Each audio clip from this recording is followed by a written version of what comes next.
मुहूर्त कब का है? आपका आना ही हमारे लिए मुहूर्त है सर। आप इतनी दूर से आए हैं, यही हमारे लिए मुहूर्त है। सर अर्जेंट कॉल आया है, मिनिस्टर जी को दिल्ली जाना होगा। वो 10 मिनट में चले जाएंगे, आप प्लीज बैठिए। जी जी। वक्रतुंड महाकाय सूर्यकोटि समप्रभा। सुनिए पंडित जी, मिनिस्टर साहब की अर्जेंट मीटिंग आ गई है। आप कार्यक्रम को जल्दी समाप्त कीजिए। मुहूर्त में अभी समय है जी। मिनिस्टर जी के पास वक्त नहीं है, उन्हीं की वजह से आज मेरा ये स्टेटस है। मुहूर्त को आप जल्दी समाप्त कर दीजिए ना। देखिए मुहूर्त से पहले कोई भी शुभ कार्य नहीं होता। मुहूर्त का क्या है, वो तो हम ही लोगों ने लिखा है ना। आप मंत्र पढ़िए। मंगलम लड़की भगवान का है? विष्णु मंगलम गरुड़ध्वजा मंगलम पुंडरीकाक्षाय मंगलाय तनोहरि। पंडित जी से मैंने कह दिया है, आप 10 मिनट में जा सकते हैं। अंकल, आप ये जो कर रहे हैं ये सही है क्या? मिनिस्टर जी के लिए आप मुहूर्त बदल देंगे? मिनिस्टर साहब हमारी बेटी की शादी में कितनी दूर से आए हैं, इनके काम का भी तो ध्यान रखना है ना बेटा। तो मुहूर्त की क्या जरूरत है, ऐसे ही करवा दीजिए। मर्जी से बदलने के लिए शादी कोई इवेंट नहीं है uncle, it's a beautiful moment. वैसे भी मुझे ये शादी नहीं लग रही है अंकल। कोई कहता है खाना खाकर जाते हैं, कोई कहता है आपसे मिल लिया तो आप निकल सकते हैं। सोचा था शादी में आने वाले ऐसे होंगे, पर आप भी वैसे ही निकले। वैसे 5 साल कुर्सी पर बैठने वाले मिनिस्टर भी मुहूर्त देखकर ही शपथ लेते हैं। ऐसे में जिंदगी भर साथ रहने वाले दो लोगों को मुहूर्त की जरूरत नहीं है। सर, शादी के लिए इतनी दूर आए हैं, आशीर्वाद देने के लिए आप 10 मिनट और नहीं रुक सकते? राव सर। पहले से जो मुहूर्त तय है उसके हिसाब से शादी करवाओ। Okay sir. Thank you sir. Vasu, ऐसे शादी के मंडप से उठकर नहीं जाते, बैठ जाओ। वासु, खड़े क्यों हो? आपसे बात करनी है। हम शादी के बाद बात करेंगे ना, बैठकर पूजा करो। नहीं पापा, अभी बात करनी है। अगर अभी बात नहीं की तो आपका और श्री का गुनहगार बनकर जीना होगा।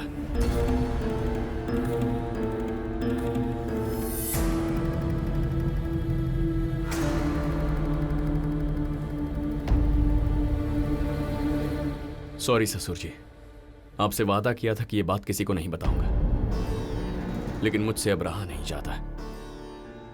वहां बैठकर कुछ नहीं कर पा रहा हूं। कैसा वादा किया है बेटा?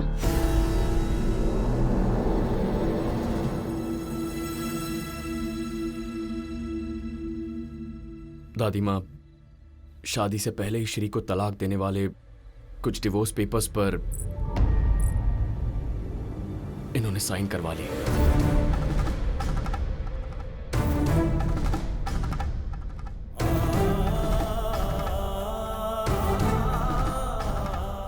शादी से पहले तलाक कैसा? उन्हें हमारे प्यार पर भरोसा नहीं है या इस शादी पर भरोसा नहीं है, मैं नहीं जानता। उन्होंने कहा कि अगर शादी के लिए हां कहनी है तो मुझे दस्तखत करने होंगे, तो मैंने कर दिए। ये क्या बात हुई? हर माता पिता चाहते हैं कि उनके बच्चे शादी के बाद मिलकर रहे, और आप हैं कि शादी के पहले ही। गलती उनकी नहीं है दादी, मेरी है।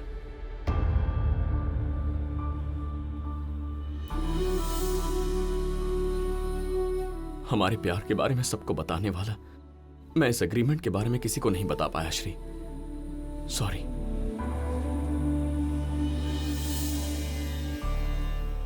बचपन में बुआ की शादी में पंडित जी ने मंत्र पढ़ते हुए मुझे उनका मतलब समझाया। ध्रुवं ते राजा वरुणो ध्रुवं ते देवः बृहस्पतिः ध्रुवं ता इंद्रश्चादाहितो राष्ट्रं धार्यतां ध्रुवम्। जब तुम्हारे सिर पर जीरा और गुड़ लगाते हैं तब ध्रुवंते राजा वरुणो ध्रुवं देवो बृहस्पति ध्रुवंत इंद्र इश्चात दहितो राष्ट्रं धार्यताम ध्रुव, ऐसा कहते हैं। मतलब अष्टदिक्पालक को साक्षी मानकर वादा करना होगा कि हम दोनों साथ रहेंगे, लेकिन जो कागजात हमें अलग करेंगे उन पर दस्तखत करके मैं वहां बैठकर यह वादा कैसे कर सकता हूं श्री?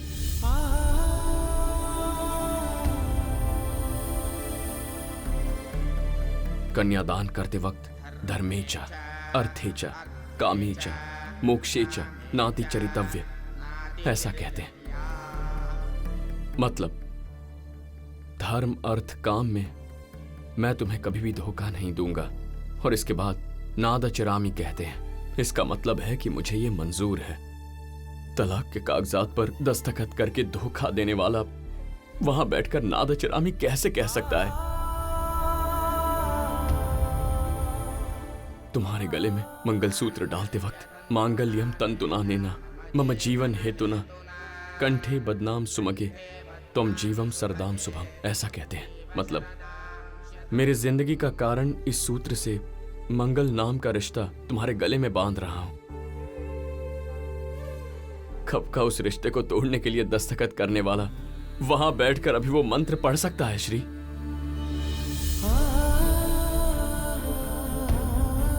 पहली गांठ बांधने के बाद पूषा द्वेत नयत हस्ता गृह अश्विनो द्रव प्रवाह ताम्र देना गुमान कचा गृह पत्नी यथा सोवसी निवात ब्रुदतम अवदाभ्य। मतलब घर की मालकिन की तरह हुक्म चलाकर तुम हमें सुधारने के लिए हमारे घर आ जाओ, ये होता है। लेकिन तुम्हें अपने घर वापस भेजने वाले कागजात पर दस्तखत करने वाला तुम्हें घर बुलाने के लिए वहां बैठकर मंत्र कैसे पढ़ सकता है श्री? कैसे पढ़ सकता है? ऐसे एक या दो नहीं, वहां बैठकर जो हर एक मंत्र मैं पढ़ूंगा उसका मतलब है, जो हर एक काम मैं करूंगा उसकी पवित्रता है। इसीलिए मंडप में बैठकर इतने झूठे वादे मैं नहीं कर सकता। ये मुझसे नहीं हो पाएगा, मुझसे नहीं हो रहा, नहीं हो रहा श्री।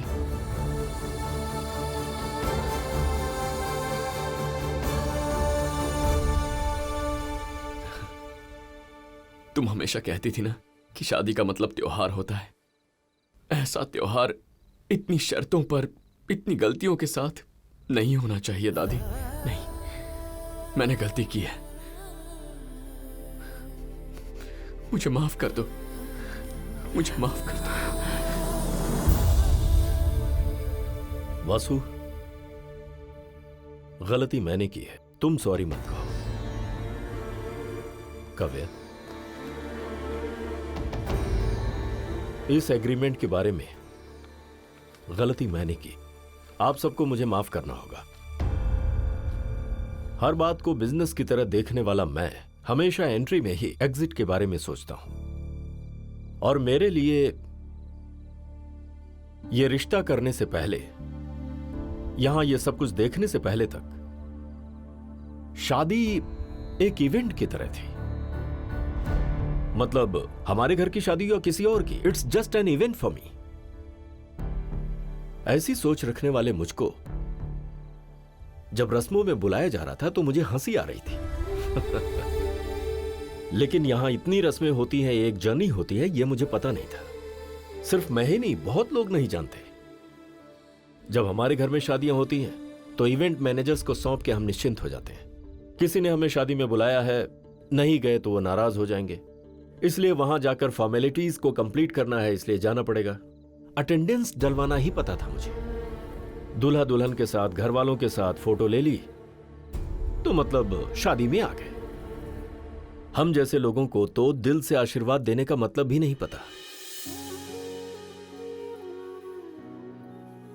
आशीर्वाद देने के लिए अक्षत देने पर उसे डालकर हाथों पर लगी हल्दी को साफ करने के लिए टिश्यू ढूंढने वाले मुझ जैसे लोगों को यहां आने के बाद समझ में आया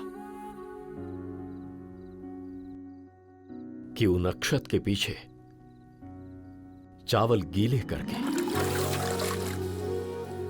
उन्हें सुखाकर हल्दी से रंगने का मतलब पिता का प्यार है, जिम्मेदारी है, बेटी के साथ उसके रिश्ते का एहसास है। परसों जब यहां बहुत रिश्तेदार आ रहे थे तब समधी जी से मैंने पूछा, तब उन्होंने मुझसे एक बात कही थी, अगर सबको अपना माने तो रिश्तेदार बहुत ज्यादा हैं और अगर ना माने तो हम सब अकेले हैं। तब मुझे समझ में आया कि मैंने अपने आप को सबसे कितना अलग कर रखा है। शादी की अहमियत जाने बिना मैंने अपनी बड़ी बेटी के साथ कितना अन्याय किया। जब अपनी बीवी से कहा, लक्ष्मी हमें 1000 करोड़ का प्रोजेक्ट मिला है, तो अच्छा जी कांग्रेचुलेशंस कहकर चली जाती। कभी इसकी आंखों में इतनी खुशी नहीं देखी। लेकिन जब मैंने उसके लिए मॉल में सिर्फ 5 मिनट दिया और एक आदर्श पति की तरह एक साड़ी खरीदने पर वो कितनी खुश हुई, ये मैंने परसों देखा। अपनी बेटी को कॉस्टली गिफ्ट देने के लिए मैंने कॉस्टली कार दिलवाई थी। तब उसकी आंखों में उतना रिएक्शन नहीं था। लेकिन जब उसके लिए उस पर्दे पर मैं ओम लिख रहा था, पीली मिट्टी से, सिर्फ मिट्टी, उससे पूजा करते समय जो उसकी आंखों में चमक दिखी, उसे मैं शब्दों में बयान नहीं कर सकता। एक बिजनेसमैन बनकर मैं जो सबके घरों में रहना चाहता था, आज तक अपने ही घर में नहीं था। लेकिन आप सब लोग सबके घरों में हो।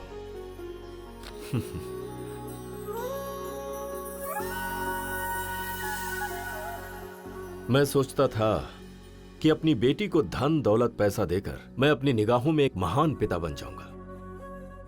मुझसे अपनी बेटी की शादी में सारी रस्में करवाकर पिता की जिम्मेदारियों का एहसास दिलवाने के लिए थैंक यू वासु।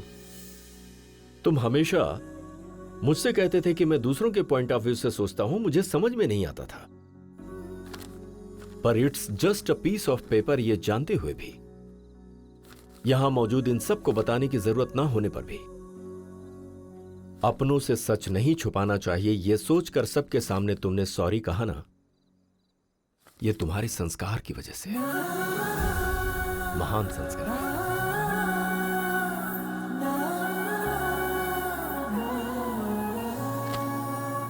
मेरे काफी सारे दोस्त मुझसे कहते थे कि तुम्हारी बेटी से शादी करने वाला खुशकिस्मत है।